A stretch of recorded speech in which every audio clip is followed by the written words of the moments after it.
Hey everybody, it's Tasha, and this is my recap and review of Arrow Season 6, Episode 4, titled Reversal. And I have to say that not since The Climb have we had a more aptly named episode. Last week, there was a shift in character roles, in that we had Oliver being the one to deliver sage advice to Diggle, rather than the other way around. And this week, we're continuing the trend with Oliver's role reversal. But while we saw a lot of changes for Oliver, this wasn't really his episode. It was Felicity's. I know Felicity is one of the most divisive characters on the show, but she's still one of my favorites, and I'm thoroughly enjoying the way the writers are handling her character. She has a positivity about her that's very endearing, especially in light of the things that she faces dealing with the team, but she's not without her own trauma and flaws. And since the end of last season, the writers have had her acknowledge those flaws and apologize for her actions. But then this season, they're taking it a step further and having her truly face the consequences.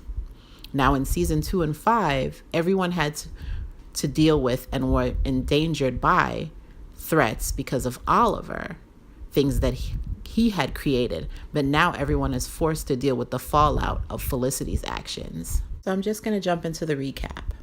We got an Olicity Date, which I don't know about anybody else, but it took me back to the whole "it was red" conversation from the season 3 premiere. They had the candlelight, the same seating arrangements, even the red dress. It was very cute, and we did get a tie-in to Mayor Queen's campaign in favor of the vigilante vote. But of course, Oliver Queen can't have nice things, so they get interrupted by Team Arrow business. At this point, I've just accepted that we'll see them get married without ever making it through an actual date. Even they joked about the fact that they lucked out that there wasn't an explosion this time. Anyway, Felicity had to cut the dinner short to help the team. And this time we get to see Oliver being the person who's left behind in favor of a mission.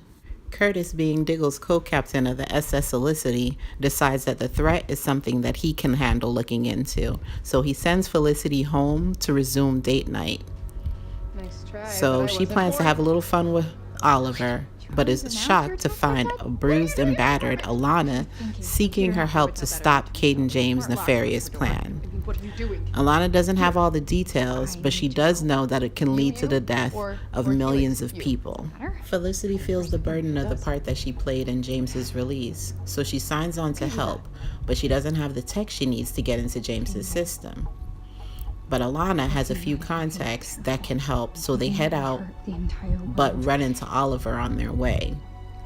He's worried about her going out into the field without any backup, so she agrees to contact the team after she gets somewhere settled. Felicity and Alana make it to a club where she should be able to get the tech that she needs, but when she's dragged into the back to make the deal, Oliver steps in to save her. It doesn't work out because he leaves everyone unconscious, and Felicity has to rummage to find what she needs. She ends up being annoyed with Oliver because him getting involved when the FBI is on his tail could put him and William at risk. When they go their separate ways, her and Alana head to the old Helix base. All of this is happening. We see Black Siren murdering people seemingly at random.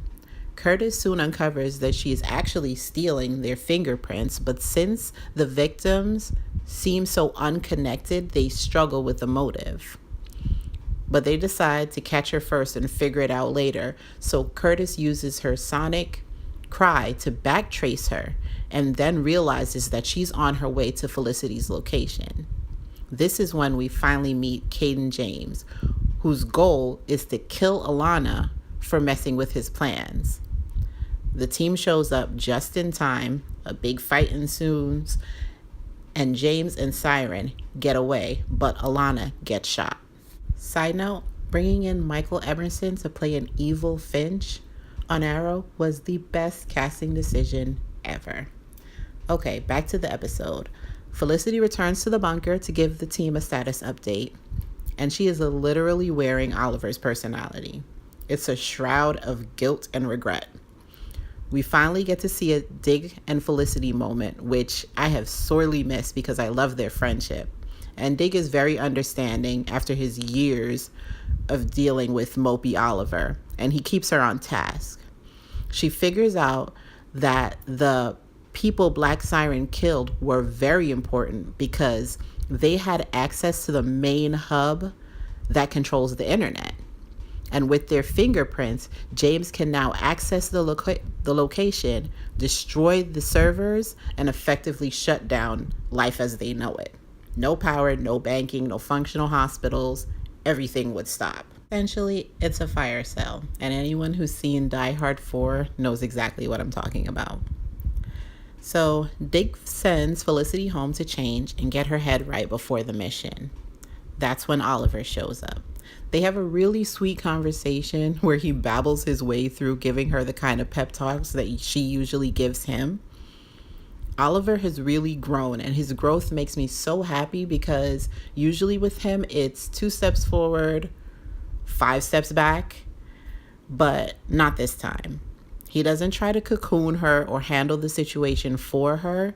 Instead, he just tells her the truth. She did what she did because at the time she thought it was right, but it wasn't. So instead of blaming herself, she just needs to step up and fix it. So Felicity heads out with the team. They get to the location, but James has already rigged the place and has his goons blocking their access. So while the team takes on the foot soldiers, Oliver gets his Overwatch on and directs Felicity to where she needs to be so she can get past the facility firewall and stop James's plan. Felicity gets the job done with Oliver in her ear supporting her the whole way, but Siren and James get away. While the team is having their after-mission bonding time, we see that Siren and James are at an airstrip. Waiting for what? We don't know. But we do find out that Felicity taking down the system firewall was Cayden's plan the whole time, so there wouldn't be any digital fingerprints that could lead back to him. The episode ends with Oliver and Felicity doing some canoodling, but of course, God forbid Oliver have a moment's peace because he gets a call from Slade asking for help.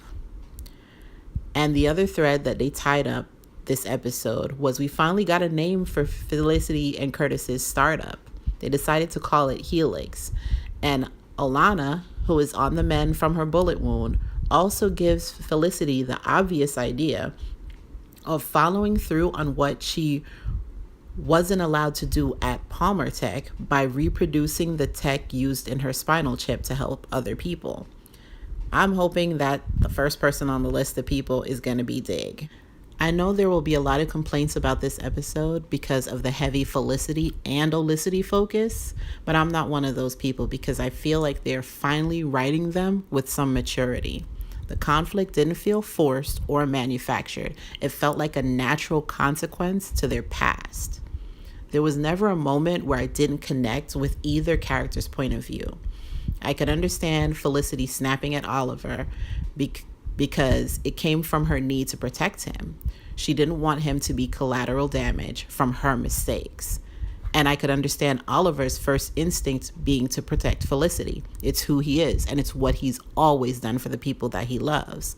But rather than them stretching this out like they normally would and making this into a passive-aggressive argument or them flat out not speaking, they chose to have them behave like real grown-ups do and communicate and support each other. So bravo to the Arrow writers for minimizing the angst and melodrama. But I do have one complaint. Am I the only one who thought that the action sequence felt a bit choppy? It wasn't a writing or an acting issue. It was all direction. The fight in the old Helix bunker and the fight in the service station just seemed jumbled. I'm an action junkie and I usually am pretty good at tracking what's going on, but it felt so chaotic that I couldn't really follow. And that's strange because the group fights in the last few episodes and in the season 5 finale didn't. Anyways, those are my thoughts. What did you guys think of the episode? Did you have a favorite moment?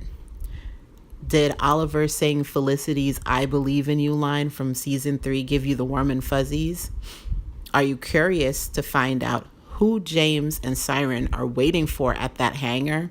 And did you notice that moment where Diggs said that he recognized the people in the video with Siren? I'm wondering if he saw the person who sells him his shots or his injections. And lastly, are you excited for next week's episode? I mean, it's a Slade and Oliver team up. The hunt for Slade's son is bound to be amazing.